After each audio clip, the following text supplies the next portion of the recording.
नमस्कार, मैं अनुज कुमार। आप देख रहे हैं जनपथ और इस वक्त आपके सामने लेकर आया हूं एक बहुत ही महत्वपूर्ण मुद्दा। जिस तरीके से देखा जाए कुछ एक दिनों से दो राजनीतिक पार्टियों के बीच में बड़ा ही जो है बयानबाजी वाला या कहें जंग का माहौल छिड़ा हुआ है और वो राजनीतिक पार्टियां हैं बहुजन समाज पार्टी और कहीं ना कहीं समाजवादी पार्टी। और इस जंग की शुरुआत कहीं ना कहीं समाजवादी पार्टी की तरफ से की जाती है। सबसे पहले इंडिया अलायंस में जब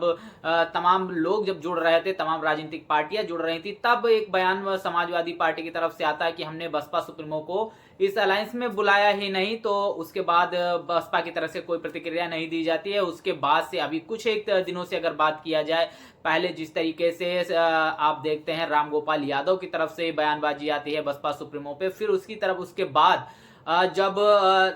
अखिलेश यादव की तरफ से बयानबाजी आती है और उसको लेकर मायावती जी बड़ी प्रेस कॉन्फ्रेंस करती हैं और वो कहती हैं कि जो राजनीतिक दल इस गठबंधन में शामिल नहीं है उनको लेकर, किसी भी राजनीतिक पार्टी को लेकर अनर्गल टिप्पणी ना की जाए, क्योंकि देश हित और जनहित में कभी भी किसी की भी जरूरत पड़ सकती है या किसी के साथ भी जाना पड़ सकता है। ऐसी बात उन्होंने कही। लेकिन समाजवादी पार्टी अपनी घृणित मानसिकता और बसपा के प्रति जो द्वेष की भावना उसके अंदर है वो साफ तौर पर जाहिर करते हुए, उन हिदायतों को दरकिनार करते हुए फिर से कहीं ना कहीं बसपा सुप्रीमो पर बड़े सवाल खड़े करते हैं। और वो कहते हैं, जब पत्रकार साथी उनसे पूछते हैं कि बसपा अगर इस अलायंस में आएगी तो फिर आपका क्या कुछ रहेगा, तो वो कहते हैं बात की गारंटी आप लेंगे, यानी बसपा सुप्रीमो की गारंटी कौन लेगा। इसको लेकर बयानबाजी करती हैं। उसके बाद से बसपा, क्योंकि बसपा की तरफ से उन पर एक प्रतिक्रिया दी जाती है और प्रतिक्रिया आने के बाद जिस तरीके से तमाम बातें बसपा सुप्रीमो अखिलेश यादव को कहती हैं और उन्हें तमाम चीजें कहती हैं कि आप देखिए आपके जो परिवार के लोग हैं वो किस तरीके से बीजेपी में हैं और आपकी गारंटी के आप तो रात में फूल देने पहुंच जाते हो, आप तो साथ में डिनर करने के लिए पहुंच जाते हैं। तो इस तरीके की तमाम बातचीतें कही और उसके बाद में जिस तरीके से अखिलेश यादव ने थोड़ा सा उनके रुख में नरमी आई और नरमी के बाद में जिस तरीके से बसपा सुप्रीमो ने तमाम जो बातें कही थी कि हमारी सुरक्षा को लेकर जो है चीजें हो रही हैं, इसलिए बसपा का कार्यालय का शिफ्ट किया जाए। और बस सपा शासनकाल में उसी राजनीतिक द्वेष के कारण कहीं ना कहीं बसपा कार्यालय के समीप से एक ओवरब्रिज बनाया गया और जिससे आप ओवरब्रिज के ऊपर से बसपा के कार्यालय के अंदर तमाम जो कार्यकलाप हो रहे हैं उनको आप देख सकते हो। बसपा की जो मीटिंगें हो रही थी उनको लेकर, सुरक्षा को लेकर जो है मामला उठाया और उसमें बसपा सुप्रीमो मायावती जी को सुरक्षा को लेकर कुछ अनहोनी होने का अंदेशा था। इस वजह से अब वो कार्यालय पर तमाम बैठकें ना करके कहीं ना कहीं आवास पर अपनी बैठकें करने के लिए मजबूर हो गई और वहां पर जो बहुजन महापुरुषों की तमाम प्रतिमाएं थी उनको भी वहां से हटाना पड़ा, क्योंकि कभी ना कहीं वहां से कोई अनहोनी ना हो जाए, इसलिए उन प्रतिमाओं को वहां से हटाकर शिफ्ट किया गया। और इसके बाद अखिलेश यादव का बयान आता है कि अगर ऐसी ही बात है तो बीजेपी की सरकार से बोलकर उस पुल को गिरवा दो। इस तरीके की तमाम बातचीतें निकल कर आती हैं। लेकिन उसके बाद से जिस तरीके से अखिलेश यादव जब कैडर करते हैं और अखिलेश यादव की जो दलित विरोधी जो मानसिकता है उसको तमाम जो बहुजन समाज के जो लोग हैं वो लगातार ट्विटर, फेसबुक, हर जगह पर पोस्ट कर रहे थे। अखिलेश यादव के शासनकाल के जो कार्यकलाप थे उनको लगातार जो है वो पोस्ट कर रहे थे और उससे जो दलित समाज है, जो मायावती जी को अपना आदर्श मानता है, उनको मान सम्मान स्वाभिमान मानता है, चाहे वो किसी भी राजनीतिक विचारधारा का व्यक्ति हो, लेकिन बसपा सुप्रीमो को वो अपना आदर्श मानता है। और बसपा सुप्रीमो की इस तरीके की बसपा सुप्रीमो पर अनर्गल जो टिप्पणी इस तरीके से कोई भी राजनीतिक दल या कोई भी लीडर करता है तो वो व्यक्ति बर्दाश्त नहीं कर पाते हैं। और इसी चीज को ध्यान में रखते हुए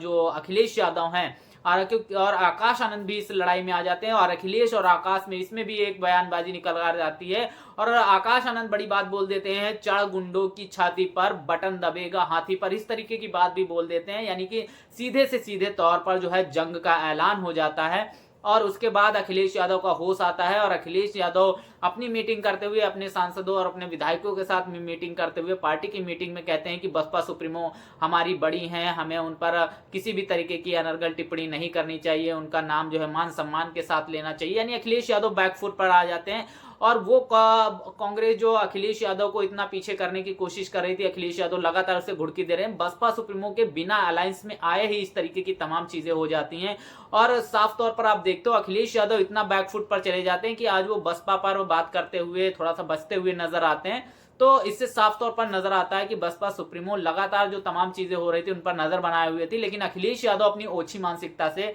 कहीं ना कहीं बाज नहीं आ रहे थे और यही बड़ी वजह हुई कि बसपा सुप्रीमो को इस पूरे मामले पर बड़ा ट्वीट करना पड़ा। उसके बाद से एक बड़ा मुद्दा निकल कर आया। अब शायद जो गठबंधन को लेकर तमाम चीजें हैं, सीट शेयरिंग की जो बात निकल कर आई, वो उसका भी मैं अलग से आपको एक वीडियो बताऊंगा, क्योंकि अखिलेश यादव और कांग्रेस की एक सीट शेयरिंग को लेकर एक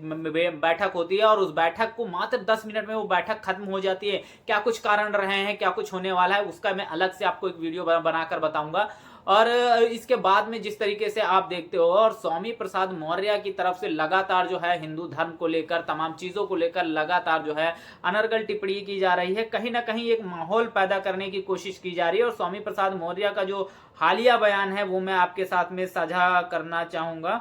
स्वामी प्रसाद मौर्य ने जो हालिया में जो कहा है, उन्होंने कहा है कि कार सेवकों पर गोली संविधान बचाने के लिए चलवाई गई थी। इस तरीके की बात स्वामी प्रसाद मौर्य करते हुए नजर आ रहे हैं। और इससे कहीं ना कहीं जो पूरा चुनाव है, 2024 का चुनाव है, ये कहीं ना कहीं अगर आप सोचेंगे तो जो समाजवादी पार्टी की जो हरकतें हैं, समाजवादी पार्टी के जो तमाम नेताओं की हरकतें हैं, वो कहीं ना कहीं इस पूरे चुनाव को हिंदू मुस्लिम में बांटने की कोशिश करते हुए नजर आ रहे हैं। कहीं ना कहीं भाजपा की पिच पर जाकर बैटिंग करते हुए नजर आ रहे हैं। अगर आप हिंदू धर्म को इस तरीके की चीजें, या हिंदू धर्म या किसी भी धर्म की आप भावनाओं को आहत करके आप आगे बढ़ने की सोच रहे हो, तो शायद इसमें जो है वो सफलता नहीं मिल सके, क्योंकि जो भाजपा जो माहौल चाहती है, भाजपा जिस माहौल को बनाकर और सरकार जिस माहौल की वजह से उसने बनाई, और वही आज माहौल जो है वो समाजवादी पार्टी की तरफ से बनाया जा रहा है। और शुरुआती दौर में तमाम जब अलायंस बन रहा था, उसमें बसपा सुप्रीमो को कांग्रेस शामिल करने की बात कर रही, तो अखिलेश यादव की तरफ से मना किया जाता है कि बसपा बहुजन समाज पार्टी को